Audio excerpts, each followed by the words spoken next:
The Tom Hanks SNL 50 skit was the final nail in the coffin. Now, before I get into this, please don't forget to hit the like button, comment on this video, share this video, and if you still haven't, please subscribe to this channel and hit the notification bell for updates.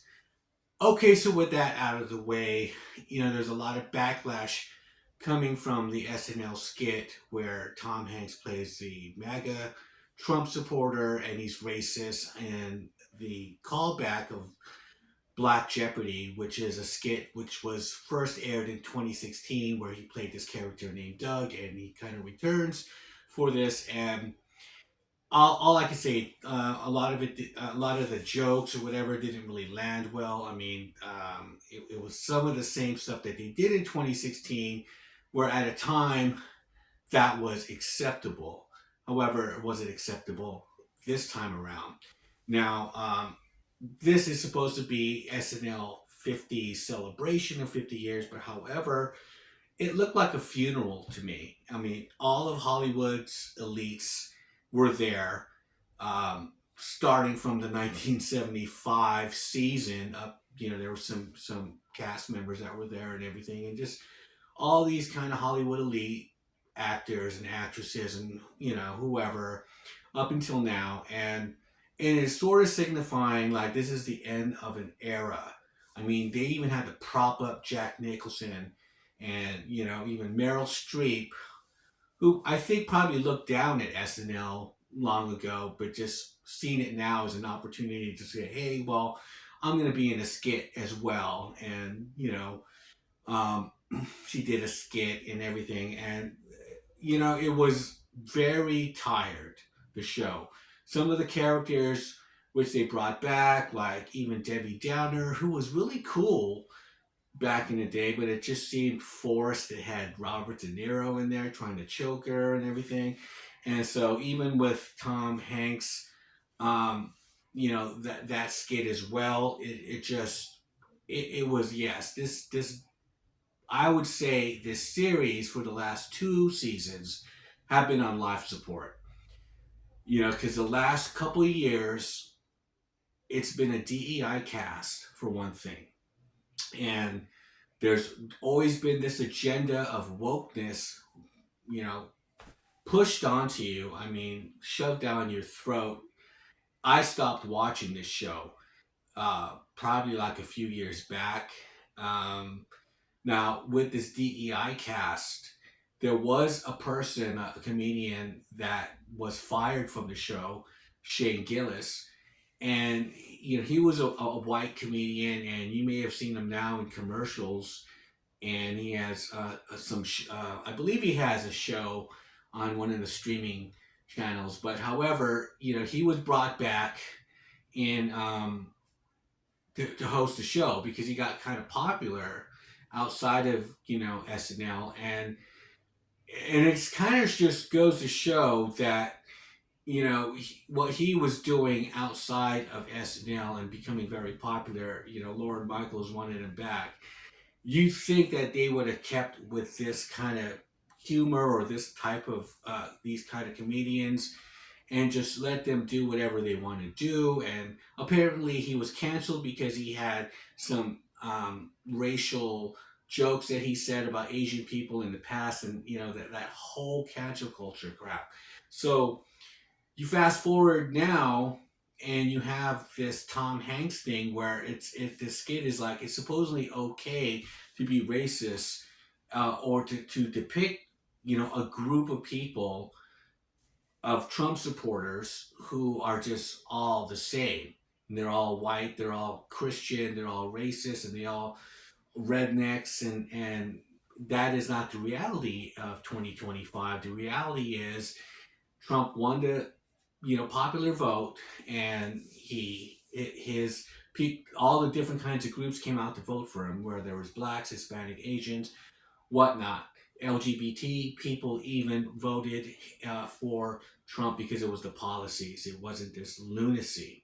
So you have people like Sunny Holston of The View trying to, I don't know what she was trying to say. She was trying to do damage control, and defend this and trying to intellectualize this skit, because to me she is the epitome of what a real white liberal is. Even though she's half-ass, she is the light-skinned black girl in the big house in Django Unchained.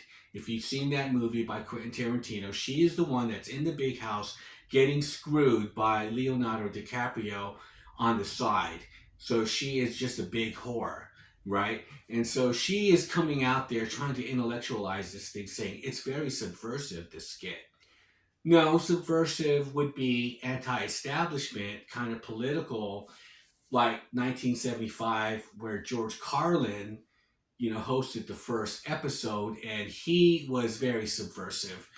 People like him and Richard Pryor for the time, and this wasn't that. She was also saying that you can understand this because it's black culture, the black jeopardy, and that is a joke in itself to black people. I would say that is an insult to black people, because what she's saying, it's black culture, is just Keenan and some of the other cast members, just speaking very ghetto, and like that's black culture.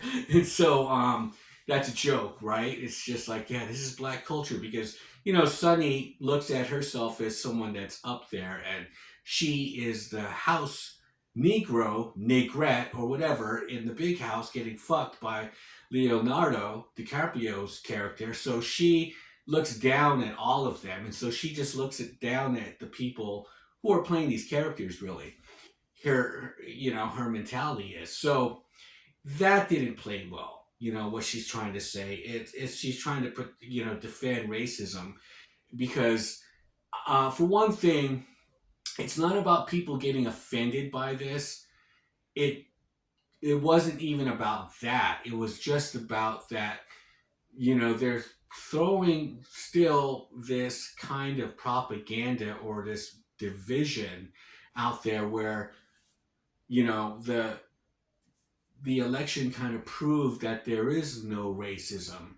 There is no division, because a lot of these different groups of all types of people have voted for this one man, right? But they need to keep the hustle going. That's all they run on. They run on racism. That's it. Identity politics. So, one thing of irony about this whole SNL 50 celebration was there was a skit where Tom Hanks comes back and says, um, just like any of these award shows, they have this memoriam where they'll, like, for example, on the Grammys, they'll talk about, oh, this last year we've lost these musicians, and they'll just kind of go through all these musicians and who died. And so he's kind of doing the same thing with characters and skits from the last 50 years, which aged poorly. They didn't meet the criteria of cancel culture. If you can't watch these because they're just too racist, whether it's ethnic stereotypes, or where they show characters like Rob Schneider with a big sombrero with a Mexican accent, and they're just kind of just saying this stuff is like blackface. There was some blackface skits that, oh yeah, we can't watch these anymore. And the odd thing about that is that this skit that they showed, that wasn't relevant anymore. It should have been in the memoriam actually, because it didn't. If that's if you agree about cancel culture. For me, it was just another just tired skit, and it kind of showed you that they are still going to be pushing the same crap.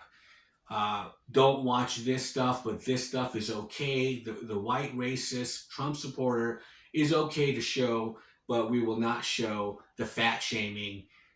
You shouldn't watch the fat shaming video with Chris Farley and Patrick Swayze as Chippendale dancers, which is a comedic genius. I think it's funny, right? However, that is not to be shown anymore. But because with this DEI cast, what he's trying to say really is that we're going to show more of this stuff, but nobody wants it anymore. And that's the funny thing about it. That's the real joke in itself. So to me, SNL and this whole live broadcast from New York that aired in '75, created by boomers, and died with boomers. Okay, so the music and everything that has to do with this cast, from the first cast to where it is now. You know, the boomers are laid to rest here, and if it's gonna go on, no one's gonna watch it anyway. No one is gonna take 50 more years of this, especially where it's going. And even the musical guests, it was hard to see Paul McCartney sing in this episode where he's singing Beatles songs and his voice is just terrible. It's like, yes, all of them. Jack Nicholson had to be propped up. It was all bad, you know, and just like it to me, it was a farewell. They shouldn't even come back. That's my thoughts on this whole SNL 50, Tom Hanks skit debacle. You know, tell me, what are your thoughts? Do you think this is the end? Because I do believe there is a new renaissance of comedy. It's coming in from everybody in making their own videos, making their own clips and everything. It's not from these people anymore. And with that, I'll shut up and I'll see you guys on the next one. Bye.